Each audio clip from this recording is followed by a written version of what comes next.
کیا واقعی میری موجودگی یا غیر موجودگی سے کوئی فرق نہیں پڑتا تمہیں؟ اس نے گویا ڈوبتے لہجے میں پوچھا تو سوہا نے اپنا بازو جھٹکے سے اس کی گرفت سے آزاد کیا۔ تمہیں لگتا ہے کہ ہمیں مذاق کا کوئی رشتہ ہے؟ استہزائی انداز میں وہ اس کی طرف دیکھ کر بولی تو سالک حیدر خان کا چہرہ دھواں دھواں ہو گیا تھا۔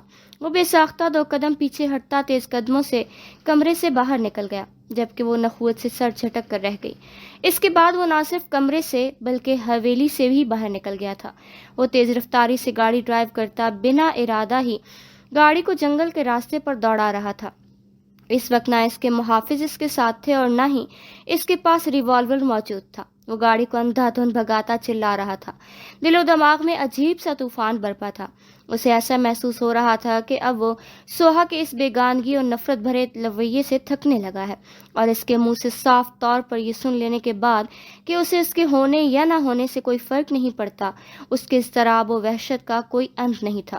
گاڑی جنگل کے بیچوں بیچ کھڑی کر کے وہ اترا تو اسے لگا کہ جیسے وہ میلوں کا فاصلہ پیدل طے کر کے آیا ہو۔ پیاس کے مارے اس کے حلق میں گویا کانٹے پڑ گئے تھے اور پیشانی عرق آلود ہو گئی تھی۔ ذرا سا جھک کر گاڑی کے بونٹ پر دونوں ہاتھوں کو رکھے وہ گہرے گہرے سانس لیتا خود کو کمپوز کرنے کی کوشش کرنے لگا، لیکن اندر کی وحشت تھی کہ ختم ہونے میں ہی نہیں آ رہی تھی۔ چودھری ہاشم اپنے اڈے پر چودھری وجاہت اور کچھ آدمیوں کے ساتھ بیٹھا ہوا تھا کہ اس کا آدمی بھاگتا ہوا اس کی جانب آیا۔ چہرے پر خوشی کے آثار صاف نظر آ رہے تھے۔ اوئے کی ہویا، خیر تو ہے؟ چودھری ہاشم نے اس کی خوشی سے چمکتے چہرے کو دیکھ کر کہا۔ چودھری صاحب، آپ نے مجھے جو کام دیا تھا وہ پورا ہو گیا ہے۔ کچھ دیر پہلے میں نے سالک حیدر خان کو بنا اس کے محافظوں کے جنگل کی سمت جاتے دیکھا ہے۔ اس کی اطلاع پر چودھری ہاشم اچھل پڑا اور بنا ایک پل کی تاخیر کی اٹھ کھڑا ہوا۔ چلو، وقت آ گیا ہے سالک حیدر خان کی بربادی کا۔ اٹھو فوراً، آج ہر صورت مجھے اس کی زندگی کا خاتمہ کرنا ہے۔ غصے سے دانت پیستے وہ اڈے سے باہر نکلا اور اپنے آدمیوں کو ترکیب بتانے لگا۔ ہاشم، آج ہر صورت اسے مار کر ہی واپس آنا، وہ زندہ نہیں بچنا چاہیے۔ چودھری وجاہت بھی باہر آتا بیٹے کو وارن کرتے بولا۔ ارے بابا جان، بے فکر ہو جائیں، آج تو وہ بآسانی ہمارے ہاتھ لگ جائے گا، اسی دن کا تو مجھے انتظار تھا، وہ خباثت سے کہتا مسکراتے اپنے آدمیوں کو جنگل میں چلنے کا کہتا ان کے ہمراہ آگے بڑھ گیا۔ پیچھے چودھری وجاہت بھی مونچھوں کو تاؤ دیتے کمینگی سے مسکرا رہا تھا۔ وہ گاڑی کے بونٹ سے ہاتھوں کو ہٹاتے سیدھا کھڑا ہوا اور بالوں میں ہاتھ پھیرتے ہوئے اسے اپنی خشک ہوتی حلق کا احساس ہوا۔ اسے شدت سے پانی کی طلب محسوس ہو رہی تھی، مگر آس پاس دور دور تک پانی کا آثار نہ تھا۔ موسم خزاں چل رہا تھا، ہر طرف سوکھے پتے بکھرے ہوئے تھے۔ جبھی اسے اپنے کندھے پر کسی کا لمس محسوس ہوا، اس نے گردن موڑ کر دیکھا تو پیچھے چودھری ہاشم کو شیطانی مسکراہٹ سمیت کھڑا دیکھ کر اس کی جانب پلٹا۔ سالک حیدر خان، میرے یار، کیا بات ہے، تم رات کے 10 بجے اس جنگل میں کیا کر رہے ہو؟ خیر چھوڑو، یہ بتاؤ، جس لڑکی کو تم شہر سے بھگا کر لائے تھے، سنا ہے وہ اب تمہارے نکاح میں ہے؟ میں نے تو یہ بھی سنا ہے کہ تمہاری پھپھو جو… چودھری ہاشم کمینگی سے بولتے ابھی کچھ اور بھی آگے کہنے کو تھا کہ سالک حیدر کا گرم خون گویا دماغ میں ٹھوکریں مارنے لگا تھا۔ چودھری ہاشم، آج تو نہیں بچے گا میرے ہاتھوں، آج تو تجھے جان سے مار ڈالوں گا۔ اس نے ایک زوردار مکہ چودھری ہاشم کے منہ پر دے مارا اور پھر مارتا ہی چلا گیا۔ لاتوں اور گھونسوں سے مار مار کر اس نے چودھری ہاشم کا حلیہ بگاڑ دیا۔ پھر اس کے پیٹ پر پاؤں کی ٹھوکر سے مارتے ہوئے اس نے چودھری ہاشم کو دور پھینکا تھا۔ آنکھوں میں گویا خون اتر آیا تھا، چہرے کی سفیدی میں بے تحاشا سرخی گلی تھی۔ چودھری ہاشم خود کو سنبھالتا بمشکل منہ سے بہتے خون کو صاف کرتے اٹھ کھڑا ہوا اور اس کی طرف دیکھ کر معنی خیز انداز میں مسکرایا۔ بچو گے تو اب تم بھی نہیں سالک حیدر خان، میں تو یہاں تمہاری موت کی دعوت کے سلسلے میں تشریف لایا ہوں، اپنے پیچھے دیکھو۔ اس نے لڑکھڑاتے لہجے میں کہتے سالک حیدر کو پیچھے کی جانب دیکھنے کا اشارہ کیا تو وہ تو اسے خون اندام نظروں سے گھور رہا تھا، ناسمجھی کی کیفیت میں پیچھے کی جانب مڑا، اور اس سے پہلے کہ وہ کچھ سمجھتا سامنے سے ایک گولی اڑتی ہوئی اس کے دائیں بازو میں پیوست ہوئی تھی، ایک گولی پیٹ پر جبکہ 2 گولیاں داہنے پیر میں آ کر لگی تھیں۔ سالک حیدر اپنے لمبے قد و قامت سمیت اوندھے منہ زمین پر آ گرا۔ اس کے جسم سے نکلتا خون جنگل کی خشک مٹی کو خون ریز کرتا جا رہا تھا۔ نیچے جھک کر اس کی ڈوبتی سانسیں چیک کرتا اور خوشی کی شادیانے بجاتا ہاشم چودھری اپنے آدمیوں سمیت وہاں سے فرار ہو چکا تھا۔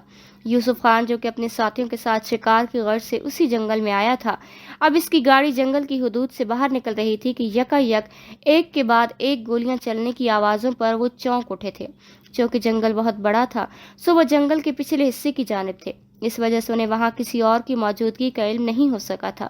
لیکن اب گولیوں کی آواز پر یوسف نے گاڑی واپس جنگل کی طرف موڑی، ساتھ ہی اپنے آدمیوں کو بھی گاڑی جنگل کی طرف لے چلنے کا اشارہ کیا۔ جو ہی ان کی گاڑی جنگل کے وسط میں آ کر رکی، وہاں پہلے ہی ایک گاڑی موجود دیکھ کر یوسف خان تیزی سے گاڑی سے اترتا اس جانب لپکا۔ یہ تو صالح حیدر خان کی گاڑی تھی۔ ساتھ ہی زمین پر اوندھے منہ پڑے صالح حیدر کو دیکھ کر یوسف کی آنکھیں بے یقینی کی شدت سے پھٹ گئیں۔ حیدر! وہ دلسوز آواز میں چیختا دوڑتے قدموں سے اس کے قریب پہنچا اور جو ہی اسے سیدھا کیا تو اس کی گویا جان ہی نکل گئی۔ اس کے ساتھی بھی یہ دیکھ کر کافی پریشان اور ہراساں ہو گئے۔ اس کو تو گولی لگی ہے، جلدی کرو، اس کو ہاسپٹل لے کر چلو فوراً، یوسف نے چلاتے ہوئے اپنے آدمیوں کو کہا تو وہ سبھی اسے سہارا دیتے گاڑی کی پچھلی سیٹ پر لٹا گئے۔ سیٹ بھی لمحوں میں خون سے لت پت ہو گئی۔ وہ ہوش و خرد سے مکمل طور پر بیگانہ تھا۔ اسے لٹانے کے بعد وہ سب تیزی سے گاڑی میں سوار ہوئے اور مختل ہوئے حواس کے ساتھ یوسف نے گاڑی تیز رفتاری سے ہاسپٹل کی جانب بھگانا شروع کر دی۔ ہاسپٹل پہنچ کر اسے آنن فانن آپریشن تھیٹر میں لے جایا گیا۔ اس کا خون بہت زیادہ ہی ضائع ہو چکا تھا۔ اس کے جسم سے فوری طور پر وہ گولیاں باہر نکالنی تھی۔ بی جان بعد نماز عشاء برآمدے میں کچھ دیر بیٹھنے کے بعد اندر آئیں، جبھی لینڈ لائن فون بج اٹھا۔ انہوں نے آگے بڑھ کر فون اٹھا لیا۔ دوسری جانب سے ملنے والی اطلاع پر انہیں یوں محسوس ہوا کہ جیسے انہیں کسی نے بلندی سے دھکا دے دیا ہو۔ ان کی خراش چیخوں سے حویلی کے در و دیوار کانپ اٹھے تھے۔ حال کمرے میں موجود تمام لڑکے اور لڑکیاں بے تحاشا گھبرا کے دوڑتے ہوئے حال کمرے سے باہر نکلے۔ ساتھ ہی سبھی اپنے کمروں سے نکل آئے۔ سوہا بھی کمرے سے باہر نکل آئی تھی۔ بی جان ہنوز چیخ کر روتے ہوئے نفی میں سر ہلا رہی تھی اور سبھی ان کے گرد جمع ہو گئے تھے۔ کیا ہوا خانم، کس کا فون تھا؟ مہروز خان بھی فکرمندانہ لہجے میں بولتے قریب آئے، لیکن وہ جواب دینے کی پوزیشن میں نہ تھی۔ خانم، میرا دل ڈوب رہا ہے، کچھ تو بتائیں خانم، کس کا فون تھا، کیا ہوا ہے؟ رخسار بیگم نے لرزتے ہوئے روحانسی آواز میں چلا کر کہا۔ یوسف کا فون تھا، وہ بتا رہا تھا کہ صالح کو گولی لگی ہے، وہ ہسپتال میں ہے، بی جان نے دھاڑے مار مار کر روتے ہوئے کہا تو رخسار بیگم نے بے ساختہ منہ پر ہاتھ رکھ لیا، جبکہ مہروز خان اور ان کے بیٹے گویا صدمے سے پاگل ہو گئے تھے۔ وہ دھاڑتے ہوئے حویلی کے باہری حصے کی جانب آئے۔ شہباز خان بھی بھتیجے کے لیے فکر مند ہو گئے تھے۔ کچھ بھی تھا، وہ ان کا خون تھا۔ گلناز بیگم اور پلوشہ بیسی پل سب بھول گئی تھی۔ یہ کام چودھری وجاہت جو اس کے بیٹے کا ہے، وہ دونوں پاتال میں بھی ہوں تو ہم انہیں ہر قیمت پر ان چاہیے۔ جاؤ ان کو ڈھونڈ نکالو ہر صورت۔ انہوں نے گویا شیر کی طرح غراتے اپنے آدمی کو حکم دیا اور تیزی سے اندر کی جانب آئے۔ لڑکے حیران و پریشان، جبکہ لڑکیاں باقاعدہ اونچی آواز میں رونے لگی تھیں۔ سوہا سپاٹ نظروں سے یہ منظر دیکھ رہی تھی۔ اس کی آنکھ سے ایک آنسو بھی نہ گرا تھا۔ یا اللہ، میں کیا کروں؟ یا اللہ میرے بیٹے کو کچھ نہ ہو، ورنہ میں کیسے زندہ رہوں گی؟ رحم کر میرے مالک، رحم۔ رخسار بیگم کی چیخیں سب کا دل نوچ رہی تھی۔ اسما بیگم بھی زار و قطار رونے لگی تھیں۔ آئے میرے رب، میرے حیدر کو کچھ بھی نہ ہو، مجھے اٹھا لے میرے اللہ، میں یہ صدمہ برداشت نہیں کر سکوں گی۔ بی جان چیخیں مار مار کر روتی ہوئی بولی، چپ پاگل چپ، کچھ نہیں ہوگا حیدر کو، خبردار جو کسی سے بدفعلی منہ سے نکلی۔ مہروز خان لرزتے ہوئے لہجے میں دھاڑتے ہوئے بولے تو سب کی سسکیاں مزید تیز ہو گئیں۔ سوہا کے تاثرات ابھی بھی ویسے ہی تھے، ان میں کوئی فرق نہیں آیا تھا۔ معاذ نے برق رفتاری سے یوسف کو کال ملا کر ہاسپٹل کا نام پوچھا اور سب سے ہاسپٹل چلنے کو کہا۔ اسما بیگم نے اپنی شال درست کرتے ہوئے سوہا کا ہاتھ تھاما اور چلنے کا اشارہ کیا تو اس نے اپنا ہاتھ چھڑا لیا۔ اسما بیگم بے یقینی کی کیفیت سے اسے دیکھنے لگی۔ کیا میرا جانا ضروری ہے امی؟ اس نے سپاٹ لہجے میں کہا تو اسما بیگم اسے سخت نظروں سے گھورتی اس کا ہاتھ پکڑ کر تقریباً کھینچتے ہوئے باہر لائیں، جہاں سبھی تیزی سے مختلف گاڑیوں میں بیٹھتے ہاسپٹل کی جانب روانہ ہو گئے۔ لال حویلی کے مکین ہسپتال کی راہداری میں آپریشن تھیٹر کے باہر کھڑے تھے۔ بی جان اور رخسار بیگم نیم بے ہوشی کی سی کیفیت میں تھیں، جبکہ علیزے ہنوز سسکیاں بھرتے آپریشن تھیٹر کے دروازے تک کو تک رہی تھی۔ تمام لڑکیاں بھی شدت سے کسی اچھی خبر کی منتظر تھیں۔ سوہا چہرے پر سرد سے تاثرات لیے اسما بیگم کے قریب بیٹھی تھی۔ مہروز خان بیٹوں اور پوتوں سمیت جلے پیر کی بلی کی طرح یہاں سے وہاں چکر کاٹ رہے تھے۔ 8 گھنٹے کی جان لیوا انتظار کے بعد آپریشن تھیٹر کا دروازہ کھلا تھا اور وہ سب بے قرارانہ انداز میں ڈاکٹر کی جانب لپکے۔ ان کا خون بہت ضائع ہو گیا ہے، جس کی وجہ سے انہیں اب تک ہوش نہیں آ سکا۔ نہایت افسوس کے ساتھ آپ سب کو یہ بتانا پڑ رہا ہے کہ ان کی ایک ٹانگ اور ہاتھ میں فریکچر ہو گیا ہے، کیونکہ اس میں 2 گولیاں لگی ہیں۔ اس کے ٹھیک ہونے کے بس 50% چانسز ہے۔ باقاعدگی سے ایکسرسائز کرنے سے اس کا ٹھیک ہونا ممکن بھی ہے۔ ان کے بازو اور پیٹ میں بھی گولیاں لگی ہیں۔ اگلے 24 گھنٹے پیشنٹ کے لیے بہت اہم ہے۔ ہوش میں نہ آنے پر ان کے کوما میں جانے کا بھی خطرہ درپیش ہے۔ ڈاکٹر ان کو آگاہ کرتا آگے بڑھ گیا۔ ہاسپٹل کی راہداری میں گویا موت کا سا سناٹا طاری ہو گیا۔ مہروز خان کا بس نہیں چل رہا تھا کہ وہ لمحوں میں سب کچھ ٹھیک کر دیں۔ صدمے کی کیفیت میں وہ چیئر پر ڈھہ سے گئے تھے۔ بی جان کا کلیجہ پھٹنے کو تھا۔ وہ بے تحاشا روتے ہوئی زمین پر سجدے میں گر گئیں، جبکہ رخسار بیگم کو جیسے رونے کی بھی طاقت کھو بیٹھی تھی۔ علیز زارو قطار بلند آواز میں رونے لگی۔ سب کی آنکھیں نم ہو گئی تھی۔ بس ایک سوہا تھی جس کے چہرے پر نہ ہی خوشی کی کوئی رمق تھی اور نہ ہی غم کی، بے تاثر جذبات سے عاری چہرہ۔ یا اللہ، میرے جگر کے ٹکڑے کو کس کی نظر لگ گئی، کس کی بد دعائیں کھا گئی میرے لال کو۔ بی جان سینہ پیٹ پیٹ کر فریاد کر رہی تھیں۔ اسما بیگم بھی روتے ہوئے بے جان قدموں سے بیٹھ گئی۔ ہاسپٹل کے خالی کمرے میں بی جان، رخسار بیگم اور اسما بیگم سجدے میں گر گئی تھیں اور زارو قطار روتے ہوئے صالح حیدر کی زندگی کی بھیک مانگ رہی تھیں۔ صالح حیدر خان کو ICU میں شفٹ کر دیا گیا تھا، تاہم اس کو ہوش ابھی بھی نہیں آیا تھا۔ مزید 5 گھنٹے اور گزر گئے تھے۔ جب ہی ICU کا دروازہ کھول کر باہر آتے ڈاکٹر کو دیکھتے، سب تیزی سے ان کی جانب بڑھے۔ پیشنٹ کو ہوش آ گیا ہے، ان کے روم میں ٹرانسفر ہونے کے بعد آپ سب ان سے مل سکتے ہیں۔ ڈاکٹر کی اطلاع پر گویا ان کے ہاتھوں میں ہفت اقلیم لگ گئی ہو۔ بی جان بے ساختہ ہی سجدے میں گر کر اللہ کا شکر بجا لائے۔ رخسار بیگم بھی تشکر کے احساس سمیت رو دیں اور ایک بار پھر بے قراری سے اس سم دیکھا جہاں سے صالح حیدر خان کو اسٹریچر پر سلا کر روم میں شفٹ کرنے کے لیے لے جایا جا رہا تھا۔ مہروز خان اور عباس خان تیزی سے اس جانب بڑھے تو سبھی ان کی تقلید میں آگے بڑھے۔ سوہا بھی چلتی ہوئی دروازے پر آ کھڑی ہوئی۔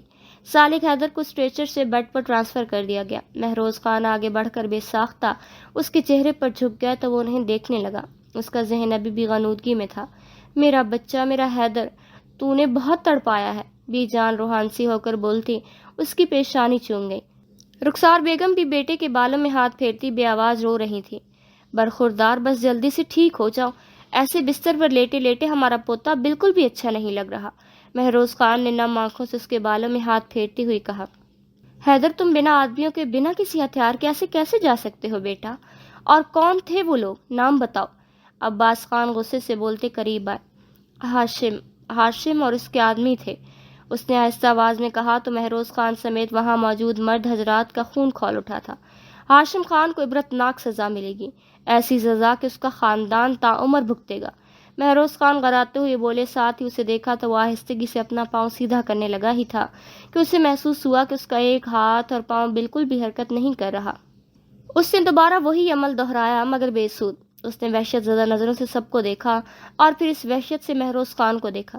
دادا سائیں، میرا ایک ہاتھ اور پاؤں حرکت کیوں نہیں کر رہا؟ وحشت زدہ لہجے میں بولتے وہ اٹھنے کی کوشش کرنے لگا کہ مہروز خان نے اسے پکڑ کر زبردستی لٹایا۔ بی جان دوپٹے سے اپنے حلق سے نکلتی چیخیں دبا گئی تھی، جبکہ سب نم آنکھوں سے انہیں دیکھے جا رہے تھے۔ حیدر، ڈاکٹر نے کہا ہے کہ تمہارے ہاتھ اور پاؤں میں فریکچر آ گیا ہے، لیکن تم فکر نہ کرو، سب ٹھیک ہو جائے گا۔ مہروز خان نے اپنے تئیں تسلی دیتے ہوئے کہا تاکہ وہ سٹریس میں نہ جائے، اور وہ اسی لحاظ سے جیسے صدمے کسی کیفیت سے پاگل ہو اٹھا تھا۔ نہیں دادا سائیں، یہ نہیں ہو سکتا، یہ قطعی نہیں ہو سکتا، خدا کے لیے کہہ دیں کہ یہ مذاق ہے، ایسا کیسے ہو سکتا ہے؟ اتنی بڑی سزا؟ نہیں، ہرگز نہیں۔ وہ ان کا ہاتھ چھٹکتا ہوش و خرد سے بیگانہ ہوتے اٹھنے کو تھا کہ سب اپنے آنسو بمشکل ضبط کی اس کی بے بسی کی انتہا دیکھ رہے تھے۔ ایسا محسوس ہو رہا تھا کہ آج ہی روز قیامت ہے۔ سوہا کی آنکھوں میں ہلکی سی نمی چمکی تھی، جبکہ چہرہ ابھی بھی بے تاثر ہی تھا۔ مہروز خان اور عباس خان نے آگے بڑھ کر اس کے لمبے قد و قامت والے وجود کو سنبھالنا چاہا، مگر وہ ان کے ہاتھوں سے پھسلتا چلا جا رہا تھا۔ اس کی دل سوز آواز ہسپتال کے در و دیوار ہلا گئی تھی۔ نہ خلاؤں میں مجھے ڈھونڈ تو، نہ ہی مقبروں میں تلاش کر، جو سجے ہوئے ہیں سلیب پر مجھے ان سروں میں تلاش کر۔ یہ الگ کی خواہش زر نہیں، میرا گھر نہیں، میرا در نہیں، یہ تو نگری، یہ سکندری، میری ٹھوکروں میں تلاش کر۔ وہ جو ایک جانچ کا شخص تھا، اسے موسموں نے بدل دیا، اسے آئینوں میں نہ ڈھونڈ تو، اسے پتھروں میں تلاش کر۔ وہ اس قدر سٹریس میں چلا گیا تھا کہ ڈاکٹرز کو اسے سکون کا انجیکشن دینا پڑا تھا، جس کے باعث اب وہ تھوڑا غنودگی میں چلا گیا تھا۔ مہروز خان کے حکم پر سب حویلی چلے گئے تھے۔ بی جان، اسما بیگم، رخسار بیگم اور سوہا جیسے بی جان نے ساتھ روک لیا تھا، اور مرد حضرات میں معاذ عباس اور مہروز خان رک گئے تھے۔ مرد حضرات تو ویسے بھی گاہے بگاہے چکر لگا سکتے تھے، صبح تک اسے ڈسچارج کر دینا تھا، کیونکہ بقول مہروز خان کے کہ وہ ہسپتال کے مقابلے حویلی میں زیادہ بہتر محسوس کرے گا، یہاں وہ اکتا جائے گا۔ جو مرد حضرات ادھر رکے تھے وہ سالک حیدر خان کی دوائیوں اور ایکسرسائز کے سلسلے میں ڈاکٹر سے بات کرنے کی غرض سے چلے گئے۔ سب کے جانے کے بعد وہ آہستہ قدموں سے چلتی دروازے کے اندر داخل ہوئی۔ بی جان آنکھیں بند کیے تسبیح کے دانے گرا رہی تھیں۔ رخسار بیگم اور اسما بیگم بھی زیر لب دعاؤں کی ورد میں مصروف تھیں، لیکن اسما بیگم کی نظریں بغور سوہا کے چہرے کا جائزہ لے رہی تھیں۔ وہ اسی رفتار سے چلتے ہوئے بیڈ کے پاس آ کھڑی ہوئی اور اپنی جلتی نظریں اٹھا کر اس شخص کو دیکھا جو ہوش و خیت سے بیگانہ مکمل گہری نیند میں تھا۔ اس کی آنکھوں کی جلن مزید بڑھ گئی تھی۔ بہت آہستگی سے ہاتھ بڑھا کر اس نے سالک حیدر کے بے جان اور زندگی کی رمق سے آری ہاتھ کو ہلکے سے چھوا تو رگو پے میں جیسے سرد سی لہر دوڑ گئی۔ یکا یک وہ پلٹی اور تیز قدموں سے کمرے سے باہر نکلی اور ہسپتال کی راہداری میں چیئر پر بیٹھ گئی۔ دماغ میں آندھیاں سی چل رہی تھیں۔ سالک حیدر خان، تم ایسی موت مرو، ایسی جگہ مرو جہاں تمہیں ایک گھونٹ پانی بھی نہ میسر ہو۔ تم ہر کسی کے محتاج ہو جاؤ گے۔ تم اتنی اذیت میں ہوگے کہ جس کا کوئی حساب نہیں۔ میری بلا سے تم جہنم میں جاؤ، مجھے رتی برابر بھی فرق نہیں پڑنے والا۔ اپنی ہی بے حسی سے بھرپور آواز اس کے کانوں میں گونجی تو اس نے بے ساختہ ہی تڑپ کر دونوں کانوں پر ہاتھ رکھ لیے، مگر آوازیں آپس میں گڈمڈ ہو رہی تھیں۔ نہیں نہیں، خدا کے لیے میں ایسا تو نہیں چاہتی، بالکل بھی نہیں۔ یہ کیا ہو گیا میرے اللہ؟ وہ دھیمے مگر بے حد اضطراب بھرے لہجے میں کہتی، نفی میں سر ہلائے جا رہی تھی۔ جبھی اسے اسما بیگم کی آواز سنائی دی۔ وہ اس کے قریب بیٹھی پریشان حال سے اسے دیکھ رہی تھی۔ وہ کانوں پر سے ہاتھ ہٹاتی وحشت زدہ نظروں سے دیکھنے لگی۔ وہ اس پل حواسوں میں نہیں لگ رہی تھی۔ سوہا، انہوں نے ایک بار پھر اسے پکارا تو یکا یک اس کی آنکھیں آنسوں سے لبریز ہو گئیں۔ اس نے بے ساختہ اسما بیگم کا ہاتھ تھام لیا۔ امی، وہ ٹھیک تو ہو جائے گا نا؟ میں مر جاؤں گی امی، یہ سب کچھ میری وجہ سے ہوا ہے، میری بد دعائیں اس کو لگ گئی ہیں، میں یہ نہیں چاہتی، بالکل بھی نہیں چاہتی۔ اسے ٹھیک ہونا پڑے گا امی۔ وہ زار و قطار رونے لگی۔ اسما بیگم نے افسردگی بھرا گہرا سانس بھرتے اس کو گلے لگا لیا۔ تم ہو نا، اس کی اتنی خدمت کرنا کہ وہ خود بخود صحت مند ہونا چاہے۔ میری بیٹی، وہ پہلے ہی بہت اذیت میں ہے، تم اس کے ساتھ ایسا کچھ مت کرنا کہ وہ ان حالات میں بھی تمہاری بیگانگی سے بالکل ٹوٹ جائے۔ اس نے جو کچھ کیا اس سے اب بالکل بھول جاؤ۔ دل میں اس کے لیے جو بھی ناراضگی ہے ختم کرو اور اپنے شوہر کی خدمت کرو، اس سے محبت دو تاکہ وہ خود کو تنہا محسوس نہ کرے۔ اچھا یہ بتاؤ، تم میرے ساتھ آنا کیوں نہیں چاہتی تھی ہسپتال؟ انہوں نے ان کے شانے کو سہلاتے ہوئے پوچھا، جبکہ وہ ہنوز زور و شور سے رو رہی تھی۔ کیونکہ مجھے سمجھ میں نہیں آ رہا تھا کہ کیا ہو رہا ہے۔ مجھے خود کو سنبھالنے کے لیے وقت چاہیے تھا۔ میں نے بہت سخت الفاظ استعمال کیے ہیں، وہ مجھ سے ناراض ہوگا، میں جانتی ہوں۔ اس کے آنسوں میں مزید روانی آ گئی۔ تو تم اپنی خدمت اور محبت سے اس کی ناراضگی دور کر دینا، انشاءاللہ وہ بالکل ٹھیک ہو جائے گا۔ دعاؤں میں بہت طاقت ہوتی ہے، یہ پہاڑ کو بھی پگھلا کر موم بنا دیتی ہیں، تو انسان کیا چیز ہے بیٹا؟ اسما بیگم نے اسے خود سے الگ کرتے ہوئے اس کے آنسو پونچھ کر اسے سمجھایا تو وہ سر ہلا گئی۔ اچھا چلو اندر چلو، انہوں نے اٹھتے ہوئے اسے بھی کہا تو وہ ان کے ہمراہ اندر چلی آئی۔ بی جان اور رخسار بیگم اب نیند میں جھول رہی تھی۔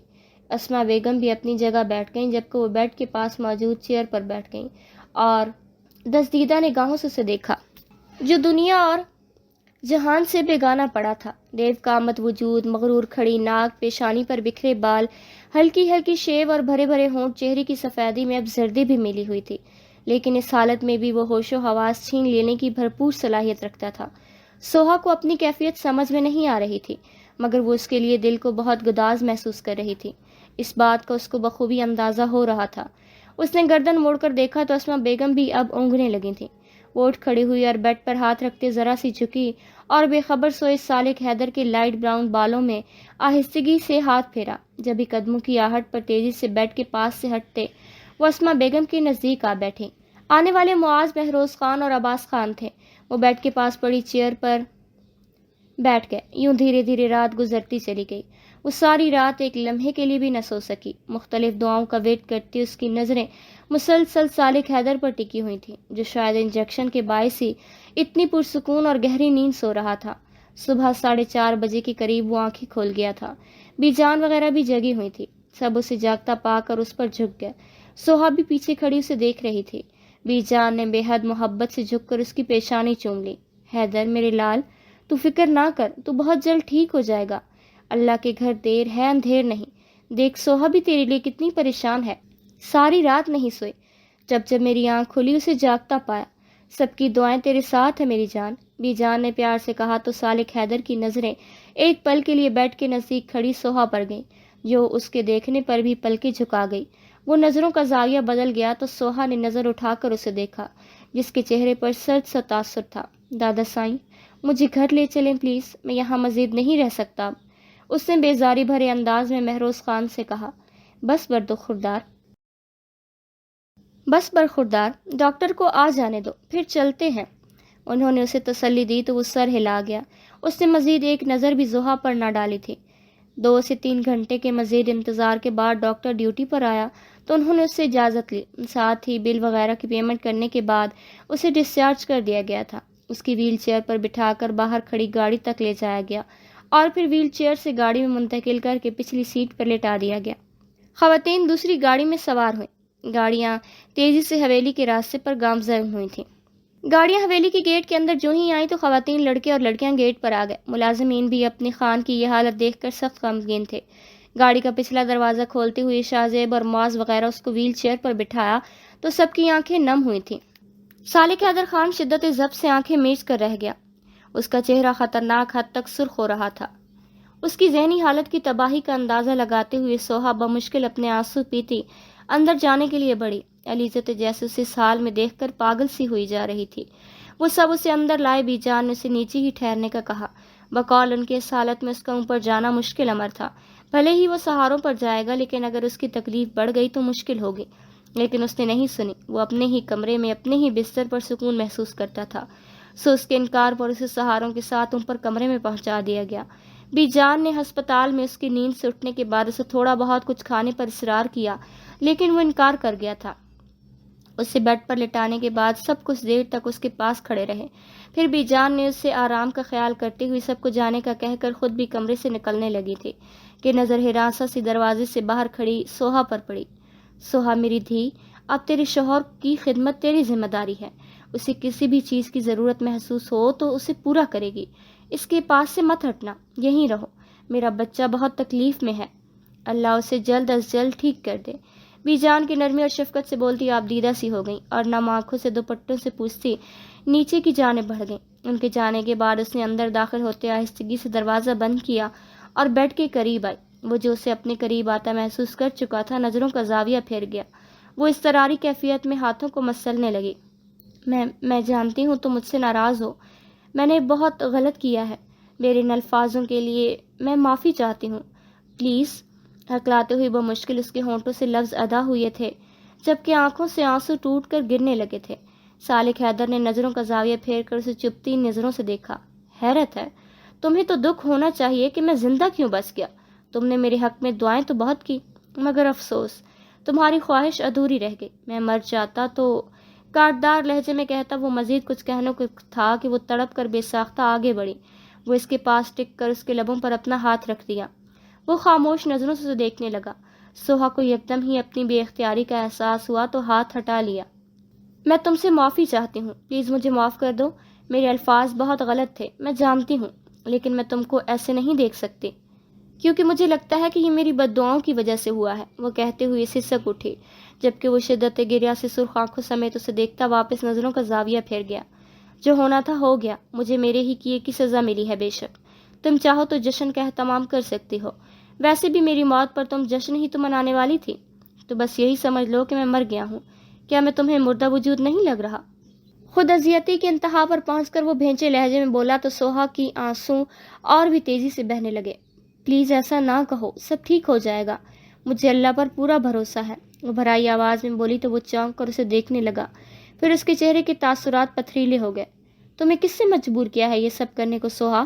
اس نے سلگتی آنکھیں اس کے چہرے پر ڈالتے ہوئے پوچھا۔ کسی نے نہیں، بس مجھے اپنی غلطی کا احساس ہو گیا ہے۔ تم نے میرے ساتھ جو کچھ بھی کیا وہ اپنی جگہ، لیکن مجھے تمہارے لیے وہ الفاظ استعمال نہیں کرنے چاہیے تھے۔ وہ سر جھکاتے ہوئی ٹھہر ٹھہر کر بولی تو صالح حیدر کے ہونٹوں پر ایک استہزائیہ مسکراہٹ آ گئی۔ یہ تو میں بخوبی جانتا ہوں کہ تم مجھ سے محبت نہیں کرتی، تو اس کے علاوہ کون سا جذبہ بچتا ہے سوائے ہمدردی کے؟ مجھ پر طرز کھانے کی ضرورت نہیں ہے، مجھے ہمدردیوں سے نفرت ہے، وہ جتاتے ہوئے لہجے میں بولا اور سر جھٹکتا دائیں ہاتھ سے شرٹ کے بٹن کھولنے کی کوشش کرنے لگا۔ وہ اس کے ہاتھوں پر ہاتھ رکھ گئی۔ صالح حیدر کے ماتھے پر بل پڑ گئے۔ وہ سوالیہ نظروں سے اسے دیکھنے لگا۔ میں کرتی ہوں، وہ منمناتے اور ہکلاتے ہوئے بولی تو وہ گہرا سانس بھر کے رہ گیا۔ در حقیقت اسے سوہا کے ان الفاظوں نے ٹھیس پہنچائی تھی۔ کتنی آسانی سے اس نے کہہ دیا تھا کہ اسے اس کے ہونے یا نہ ہونے سے کوئی فرق نہیں پڑتا، اور اب اس کا یہ روپ دیکھ کر وہ واقعی اس لڑکی کو سمجھنے سے قاصر تھا۔ کل تک تو وہ اس سے شدید نفرت کرتی تھی، تو پھر آج کیا ہوا؟ اس کی آنکھوں کی جلن میں اضافہ ہو رہا تھا۔ سرخ آنکھوں سمیت وہ سوہا پر نظریں جمائے ہوئے تھا، جبکہ ذہن اس کی اس اچانک تبدیلی پر غور فرما تھا۔ اپنے چہرے پر اس کی نظروں کی تپش محسوس کرتے اس کی شرٹ کے بٹنوں کو کھولتے ہوئے نہ جانے کس جذبے کے تحت اس کا چہرہ سرخ ہو رہا تھا۔ اس کی شرٹ کے تمام بٹنوں کو کھولنے کے بعد اس نے نہایت آہستگی اور احتیاط سے شرٹ اتار دی، اور ساتھ ہی اس کے بنا شرٹ کے وجود سے نظریں چرا لی، جبکہ وہ آنکھیں بند کر گیا تھا۔ سب سے پہلے اس نے اس کے فریش ہونے کا اہتمام کیا۔ وارڈروب سے اس کی شرٹ نکال کر بیڈ پر رکھنے کے بعد اس نے اسے سہارا دے کر اٹھانا چاہا، تو اس نے ہاتھ کے اشارے سے اسے منع کر دیا۔ رہنے دو، میں کسی نہ کسی طرح خود ہی کر لوں گا، میرے لیے پریشان ہونے کی ضرورت نہیں ہے، تم چاہو تو باہر جا سکتی ہو۔ وہ نپے تولے انداز میں بولتا ایک ہاتھ کے سہارے سے اٹھنے کی کوشش کرنے لگا کہ سوہا نے بے ساختہ اسے سہارا دیا، تو وہ تکلیف کی شدت سے ہونٹوں کو سختی سے بھینچتا اس کے سہارے پر ویل چیئر پر بیٹھا تھا۔ وہ ویل چیئر کو بآسانی واش روم کے اندر لاتی، ضرورت کی تمام چیزیں اس کے سامنے رکھتی اس کے پاس آ کھڑی ہوئی۔ اسے ٹوتھ برش تھمانے کے بعد اس نے پانی چیک کیا، جو کہ نارمل گرم تھا۔ پیٹ اور دائیں ہاتھ کو پانی سے بچاتی اس کے جسم کو اوپری حصے کو گیلے تولیے سے پونجھنے کے بعد اس نے اس کا چہرہ دھلوانے میں مدد کی، ساتھ ہی ویل چیئر کو واش روم سے باہر لے آئی۔ وہ سرد تاثر کے ساتھ خاموش تھا، شاید وہ اپنی اس کنڈیشن کو قبول نہیں کر پا رہا تھا، اور وہ اس سے نالاں بھی تو تھا۔ وجہ یہ بھی تھی، ویل چیئر کو بیڈ کی سمت لے جاتے ہوئے اس نے بے ساختہ اپنے دل پر ہاتھ رکھ کر گویا اسے ٹٹولا تھا۔ یہ کیسا جذبہ تھا؟ اسے وہ سمجھنے سے قاصر تھی۔ کیا صالح حیدر صحیح کہہ رہا تھا؟ کیا یہ واقعی ہمدردی اور ترس کا جذبہ تھا؟ لیکن کیا ہمدردی اور ترس میں انسان اتنا سب کچھ کر سکتا ہے؟ اس میں اتنی ہمت کدھر سے آ گئی تھی؟ کیا صالح حیدر کو بد دعائیں دینے کے بعد اسے اپنے حصے میں آنے والے گناہ کو مٹانے کی تمنا یہ سب کروا رہی تھی؟ اس کی سوچیں جانے کہاں کہاں پرواز کر رہی تھیں، لیکن اسے جواب اب بھی نہ مل سکا تھا۔ تکیہ درست کر کے اسے ویل چیئر پر بیڈ پر منتقل کرنے کے بعد اس نے اسے تکیے سے ٹیک لگا کر بٹھایا اور اس کی شرٹ اٹھا لی۔ اس کے ہاتھ لرز رہے تھے، جبکہ چہرہ پھر سے سرخ ہو رہا تھا۔ نہایت احتیاط سے اسے شرٹ پہنانے کے بعد اس نے سہارا دے کر اسے لٹایا تھا۔ اس کوشش میں وہ اس کے اتنے نزدیک آ گئی تھی کہ صالح کی گرم سانسوں کی تپش اسے اپنے چہرے پر محسوس ہو رہی تھی۔ اس نے دانستہ اس کے چہرے کی طرف دیکھنے سے پرہیز کیا اور اس پر لحاف ڈال دیا۔ میں کچھ کھانے کو لاتی ہوں، وہ پیچھے ہٹتے ہوئے لرزتے لہجے میں بولی تو وہ جو اضطراری انداز میں کمرے کی چھت کو دیکھتے بالوں میں ہاتھ پھیر رہا تھا اسے دیکھنے لگا، جبکہ وہ باہر نکل گئی۔ اس کے جانے کے بعد صالح حیدر نے اپنی بے پناہ جلتی آنکھوں کو بند کر لیا، اور اپنی بے بسی پر اس کا دل چاہ رہا تھا کہ وہ کسی چھوٹے سے بچی کی طرح ایڑیاں رگڑتے ہوئے چیخے مار مار کر روئے۔ محتاجی کے گہرے احساسات سمیت اس نے لب بھینچ کر آنکھیں میچ لی۔ کیا اندھیروں کے غم، کیا اجالوں کے دکھ، جب ہرا دے مقدر کی چالوں کے دکھ، جن کی آنکھیں نہیں وہ نہ روئیں کبھی، جان جائیں اگر آنکھ والوں کے دکھ۔ تم ملے ہو تمہاری محبت نہیں، ہجر سے بھی بڑے ہیں وصالوں کے دکھ۔ تکیہ درست کر کے اسے ویل چیئر سے بیڈ پر منتقل کرنے کے بعد اس نے اسے تکیے سے ٹیک لگا کر بٹھایا اور اس کی شرٹ اٹھا لی۔ اس کے ہاتھ لرز رہے تھے، جبکہ چہرہ پھر سے سرخ ہو رہا تھا۔ نہایت احتیاط سے اسے شرٹ پہنانے کے بعد اس نے سہارا دے کر اسے لٹایا تھا، اس کوشش میں کہ وہ اس کے اتنے قریب آ گئی تھی کہ صالح کی گرم سانسوں کی تپش اسے اپنے چہرے پر محسوس ہو رہی تھی۔ اس نے دانستہ اس کے چہرے کی طرف دیکھنے سے پرہیز کیا اور اس پر لحاف ڈال دیا۔ میں کچھ کھانے کو لاتی ہوں، وہ پیچھے ہٹتے ہوئے لرزتے لہجے میں بولی تو وہ جو اضطراری انداز میں کمرے کی چھت کو دیکھتے بالوں میں ہاتھ پھیر رہا تھا اسے دیکھنے لگا، جبکہ وہ باہر نکل گئی۔ اس کے جانے کے بعد صالح حیدر خان نے اپنی بے پناہ جلتی آنکھوں کو بند کر لیا تھا۔ اپنی بے بسی پر اس کا دل چاہ رہا تھا کہ وہ کسی چھوٹے سے بچے کی طرح ایڑیاں رگڑتے ہوئے چیخے مار مار کر روئے۔ محتاجی کے گہرے احساسات سمیت اس نے لب بھینچ کر آنکھیں میچ لی تھیں۔ کیا اندھیروں کے غم، کیا اجالوں کے دکھ، جب ہرا دے مقدر کی چالوں کے دکھ. جن کی آنکھیں نہیں وہ نہ روئیں کبھی، جان جائیں اگر آنکھ والوں کے دکھ. تم ملے ہو تمہاری محبت نہیں، ہجر سے بھی بڑے ہیں وصالوں کے دکھ. وہ نیچے اتر کر باورچی خانے کی جانب آئی تو وہاں پہلے سے ہی موجود بی جان اور اسما بیگم کو دیکھ کر ان کے پاس آ گئی. سوہا، سالک کے لیے دلیا بنوایا ہے، تو لے کر جا اسے کھلا دے. اس نے ٹرے میں سوپ کا باؤل، نیم گرم پانی، دودھ کا گلاس اور دلیے کا باؤل رکھ کر اسے تھمایا تو وہ خاموشی سے ٹرے تھامتی باورچی خانے سے باہر نکل گئی. بی جان اور اسما بیگم نے ایک دوسرے کی جانب دیکھا اور دھیرے سے مسکرا دی. وہ ٹرے تھامے کمرے میں داخل ہوئی اور بیڈ کے قریب آتے ٹرے ٹیبل پر رکھی اور آنکھیں بند کیے پڑے سالک کو دیکھتے قریب آئی. میں ناشتہ لائی ہوں. اس کی آواز پر اپنی بے تحاشا سرخ آنکھیں کھول گیا تھا. ساتھ ہی اٹھنے کی کوشش کی تو اس نے فوراً آگے بڑھ کر اسے سہارا دیتے ہوئے اس کی پشت تکیے سے لگائی. اس کے قریب ٹک کر اس نے اسے دودھ کا گلاس پکڑایا. دودھ کے بعد وہ سوپ کا باؤل خود تھام کے بیٹھ گئی اور جو ہی پہلا چمچ اس کی جانب بڑھایا وہ ایک آبرو اچکاتا اس کا ہاتھ تھام گیا. وہ چمچہ واپس باؤل میں رکھی اسے سوالیہ نظروں سے دیکھنے لگی. تم تو نفرت کرتی ہو نا مجھ سے؟ میری تم سے محبت تو یک طرفہ ہے نا، تو پھر یہ سب کر کے تم مجھے پاگل کیوں کر دینے کے در پہ ہو؟ وہ غصے اور بے بسی سے ملے جلے تاثرات کے ساتھ دانت پیستا ہوا بولا تو وہ نظریں جھکا گئی. البتہ منہ سے کچھ نہ کہا. میں کچھ پوچھ رہا ہوں، شاید سنا نہیں تم نے. وہ زچ ہوتے ہوئے بولا. تم سوپ پیو ورنہ ٹھنڈا ہو جائے گا. نظریں چرا کر کہتی وہ ایک بار پھر چمچہ اس کی جانب بڑھا گئی تو وہ شکن آلود پیشانی سمیت منہ کھول گیا تھا. اسے ناشتہ کروا کے فارغ ہونے کے بعد اس نے ٹرے ٹیبل پر رکھی اور اسے لیٹنے میں مدد کی. پھر اس پر لحاف درست کرتے کمرے کی لائٹ آف کر کے باہر نکل گئی جبکہ وہ دوبارہ آنکھیں بند کر کے لیٹ گیا. کچھ درد میرے تو سہنے دے، اندر سے زندہ رہنے دے، آنکھیں بنجر ہو جائیں گی، کچھ اشک میرے تو بہنے دے. وہ کھوئی کھوئی سی بی جان کی گود میں سر رکھے لیٹی تھی. بی جان اس کی غائب دماغی کا اندازہ لگا چکی تھی، جسے شاید سانپ سونگھ گیا ہو. سوہا میری دھی کی ہویا؟ حیدر نے ناشتہ کیا تھا یا نہیں؟ انہوں نے اس کا چہرہ سہلاتے ہوئے پوچھا تو جیسے کسی گہرے خیال سے چونکی. ہاں کر لیا تھا، وہ شاید اب سو رہا ہوگا، وہ بتاتے ہوئے دوبارہ مراقبے میں چلی گئی. اللہ میرے لال کو مکمل صحت یابی کر، آمین. بی جان نے بھی اطمینان کا سانس لیتے ہوئے تسبیح اٹھا لی. بی جان ایک بات کہوں؟ اس نے کسی غیر مرئی نقطے پر نظر جمائے پوچھا. ہاں بول، کیا بات ہے؟ بی جان پوچھتے ہوئی ہمتن گوش ہوئی. بی جان میں اپنی کیفیت نہیں سمجھ پا رہی ہوں، مجھے پتہ نہیں کیا ہو رہا ہے، اس نے بھیگی آواز میں کہا. تو بی جان کچھ سمجھتے ہوئے دھیمے سے مسکرا دی. کیا ہو رہا ہے بتا، کیا چیز تجھے پریشان کر رہی ہے؟ انہوں نے اس کے بالوں میں انگلیاں پھیرتے ہوئے کہا تھا. پتہ نہیں، میں خود بھی سمجھنے سے قاصر ہوں.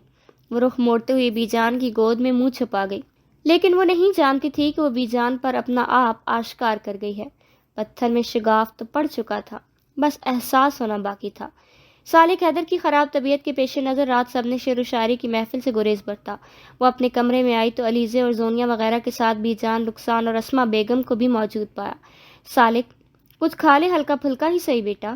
بی جان نے اس کے بے جان ہاتھ کو سہلاتے ہوئے اس کی منت کی. نہیں، میرا بالکل بھی دل نہیں ہے. وہ بیزار سے انکار کر گیا تو بی جان گہرا سانس بھر کے رہ گئیں، جبکہ لڑکیاں اسے دکھ بھری نگاہوں سے دیکھے جا رہی تھیں. کچھ دیر اس کے پاس بیٹھ کر اس پر قرآنی دعاؤں کے ویٹ کے بعد ہی بی جان اٹھ کھڑی ہوں. حیدر اب تو آرام کر، ذہن سے ہر قسم کی فکر کو نکال دے. تجھے کچھ نہیں ہوگا، تو بہت جلد ٹھیک ہو جائے گا انشاءاللہ. بی جان نے محبت سے اس کی پیشانی چومتے ہوئے کہا تو سب نے زیر لب آمین کہا. رخسار بیگم بھی بیٹے کا سر سہلاتی سب کے ہمراہ باہر نکل گئی. وہ چھت پر نظر ٹکا گیا. سوہا دروازہ بند کرتے ہوئے بیڈ کی جانب آئی اور کچھ دیر تز بز میں کھڑی رہنے کے بعد بالآخر جھجکتے ہوئے بیڈ پر آ لیٹی. اس اقدام کی وجہ یہ تھی کہ رات میں سالک حیدر کو کسی بھی چیز کی ضرورت پڑ سکتی تھی، جبکہ دوسری جانب سالک حیدر ساکت رہ گیا، مگر خاموشی جوں کی توں تھی. سوہا ذرا سی ہی دیر میں غنودگی میں چلی گئی تھی. سالک حیدر کو اچانک پیاس کا شدت سے احساس ہوا. وہ دائیں ہاتھ کی کوہنیوں کا سہارا لیتے بمشکل تھوڑا سا اٹھا تھا، لیکن ایسے گلاس سے پانی بھرنا بھی ایک مشکل امر تھا. وہ پانی کی بوتل کی جانب ہاتھ بڑھانے کی کوشش میں تھا کہ ایک جھٹکے سے سوہا کی آنکھ کھلی. اسے سائڈ ٹیبل کی جانب جھکا دیکھ کر وہ تیزی سے اپنی جگہ سے اٹھ کر بیڈ کی دوسری جانب آئی تھی اور تیزی سے گلاس میں پانی بھرا تھا. مجھے آواز کیوں نہیں دی؟ میں تو موجود تھی نا. اس نے شکوہ کے نہ لہجے میں بولتے پانی کا گلاس اس کے ہونٹوں سے لگایا تھا، جو وہ ایک ہی سانس میں ختم کر گیا، اور پھر نڈھال سا ہو کر تکیے پر سر رکھ لیا۔ ہوا میں یکا یک خنکی سی بڑھ گئی، موسم سرد سا ہو رہا تھا۔ کچھ سوچتے ہوئے وہ وارڈروب کی جانب بڑھی اور ذرا ادھر ادھر تلاش کرنے کے بعد بالآخر اسے گرم موزے دکھ گئے تھے۔ وہ موزے لے کر صالح حیدر کے پاؤں کے پاس آ کر جھکی اور احتیاط سے اسے موزے پہنا دیے۔ ساتھ ہی اسے دیکھا، اس کی آنکھیں بند تھیں، پتہ نہیں وہ سو رہا تھا یا جاگ رہا تھا، وہ اندازہ نہیں لگا سکی، اور پھر بیڈ کے پاس موجود چیئر پر ہی بیٹھ گئی۔ تھوڑی ہی دیر میں وہ گہری نیند سو گئی تھی۔ رات کی کسی پہر اس کی ذرا سی آنکھ کھلی تو نظر سیدھے بیڈ پر لیٹے صالح حیدر پر پڑی۔ شاید اس کے سر میں درد تھا، اس وجہ سے اسے نیند نہیں آ رہی تھی۔ وہ آنکھیں مودے دائیں ہاتھ کی مٹھی بنائے پیشانی پر ہلکی ہلکی ضربیں مار رہا تھا۔ وہ فوراً چیئر سے اٹھی تھی اور بیڈ کی دوسری جانب سے بیڈ پر اس کے سرہانے پر بیٹھ گئی۔ میں دبا دیتی ہوں، تم ٹھیک ہو جاؤ گے بہت جلد۔ شاید تمہیں اسی ٹینشن میں نیند نہیں آ رہی نا؟ پوچھتے ہوئے اس نے جو ہی ہاتھ بڑھایا، صالح حیدر نے آنکھیں موندے ہوئے ہی اس کا بڑا ہوا ہاتھ اپنی گرفت میں لے لیا اور آنکھیں کھول کر اس کے چہرے پر نظریں ڈالیں۔ ہیزل براؤن آنکھوں کی سرخی میں عجیب سا درد ہلکورے لے رہا تھا۔ سوہا ساکت سی یکٹک اس کی جانب دیکھ رہی تھی۔ جب بھی وہ گویا ہوا تو اس کی آواز میں جیسے کسی نوحے کی گونج بسی ہوئی تھی۔ آواز عجیب سوز لیے ہوئی تھی۔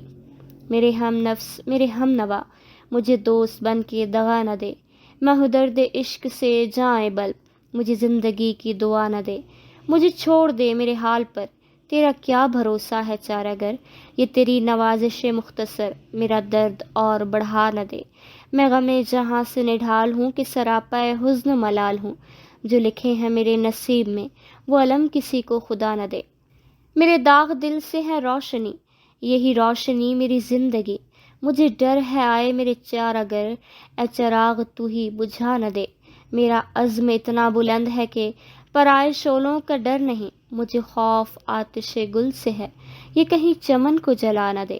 آپ رہنے دیں، آپ کو زحمت ہوگی، یہ تو اب ساری زندگی کا ہے۔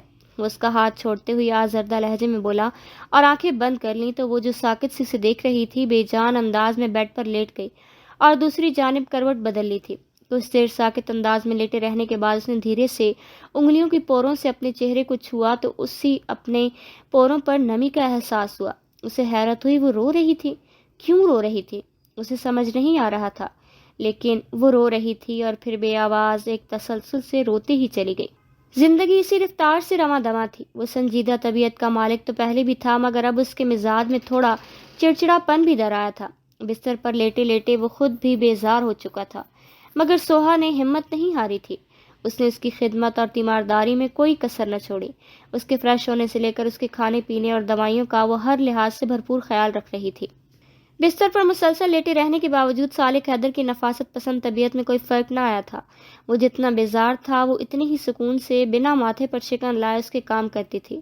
وہ جانتی تھی یہ بیزاری اور جھنجھلاہٹ اس سے نہیں بلکہ اس حالات سے تھی جس سے وہ گزر رہا تھا۔ وہ سمجھتی تھی کہ وہ اپنی اس حالت سے سمجھوتا نہیں کر پا رہا تھا۔ ایسی حالت میں اس کا اس طرح کے رد عمل فطری سی بات تھی۔ وہ اپنا زیادہ تر وقت اپنے کمرے میں ہی گزارتی تھی۔ نیچے کا چکر بھی وہ کسی نہایت ضروری کام سے ہی لگاتی تھی، یا اگر بی جان اسما بیگم اور مراد صاحب کے پاس کچھ وقت گزارنے کا دل کرتا تو وہ نیچے چلی جاتی، وگرنہ اس کے شب و روز صالح حیدر خان کے ہی ہو کر رہ گئے تھے۔ اس نے لائبریری روم سے چند ایک کتابیں بھی اپنے کمرے میں لا کر صالح حیدر کی سائڈ ٹیبل پر رکھ دیں تاکہ وہ انہیں پڑھ کر اپنا موڈ کچھ بحال کر سکے۔ بعض اوقات وہ خاموشی سے اسے کمرے میں اس کے کام کے سلسلے میں ادھر سے ادھر چلتا پھرتا اسے بغور دیکھتا رہتا تھا، یا رات میں جب وہ بیڈ کے نزدیک چیئر پر بیٹھی بیٹھی گہری نیند کی وادیوں میں اتر جاتی تو وہ اس کے معصوم اور بے ریا چہرے کو یک ٹک دیکھتے ہوئے اپنے دل کے صحرا میں ٹھنڈی ٹھنڈی پھوار گرتے محسوس کرتا تھا۔ معاذ وغیرہ کے سہارے وہ نیچے اتر کر ان کی مدد سے اپنی ایکسرسائز بھی کرنے لگا تھا، جس سے فرق اتنا ہوا تھا کہ اس کا دایاں ہاتھ اور پاؤں اب تھوڑا بہت حرکت کرنے لگا تھا۔ اس میں اب زندگی کی رمق محسوس ہونے لگی تھی۔ دائیں پاؤں کے تھوڑا بہت حرکت کرنے کی وجہ سے وہ آہستہ ہی صحیح پر وہ ایکسرسائز کرتے ہوئے کچھ دیر خود سے ہی چلنے کی کوشش کرتا تھا، اور یہ حویلی والوں کے لیے بہت خوش شائن بات تھی۔ زندگی میں کسی ایسے شخص کا ہونا بہت ضروری ہے جو اپنی محبت اور توجہ سے آپ کو زندگی کی حقیقی خوشیوں سے روشناس کروائے۔ آپ زندگی کی کسی موڑ پر دل برداشتہ یا غمگین ہوں تو وہ اپنے عمل کے ذریعے آپ کو اس تکلیف دہ احساس سے باہر نکالنے کی کوشش ہی کرے۔ وقت ہمیشہ یکساں نہیں رہتا، تبدیلی زندگی کا اہم جزو اور لازم بھی، لیکن زندگی کے پرسوز اور بے رنگ دنوں میں اگر کوئی اپنی زندگی کے تمام تر رنگوں سے آپ کی زندگی کو خوش رنگ بنانے کی کوشش کرے تو اس سے بڑی خوش نصیبی شاید ہی کوئی ہو۔ بے شک چودھری ہاشم اور چودھری وجاہت اپنے آدمیوں سمیت گاؤں سے فرار تھے، لیکن ان کے ایک دو بندے انہوں نے گاؤں کے حالات معلوم کر کے انہیں مخبری کرنے کے لیے گاؤں میں ہی چھوڑ رکھے تھے۔ وہ دونوں یہ کام نہایت چوری چھپے سر انجام دے رہے تھے۔ سالک حیدر خان کے ہسپتال سے گھر آنے کے بعد انہوں نے جب چودھری ہاشم کو اس کے زندہ بچ جانے کی اطلاع دی تو وہ اپنی شکست پر جیسے پاگل ہو اٹھا تھا اور اب وہ کوئی نیا منصوبہ بنا رہا تھا۔ مہروز خان کے آدمی دن رات ان کی تلاش میں سرگرداں تھے۔ چونکہ وہ گاؤں کی حدود سے باہر تھے، اس لیے بآسانی ان کا سراغ لگانا مشکل تھا۔ چودھری ہاشم گاؤں کی حدود سے کچھ دور سنسان اور ویران جگہ، جہاں دور دور تک بنجر زمین کے سوا کچھ بھی دکھائی نہ دے رہا تھا، چودھری وجاہت اور اپنے آدمیوں کے ساتھ بیٹھا شکار کر کے مارے ہوئے جانوروں کا گوشت بھونتے ہوئے آگ کے پاس بیٹھا ہوا تھا۔ اس کا باپ اور ساتھی بھی آگ کے اطراف میں بیٹھے ہوئے تھے۔ میں نے ایک منصوبہ سوچا ہے بابا جان، جس سے سالک حیدر خود چل کر ہمارے پاس آئے گا۔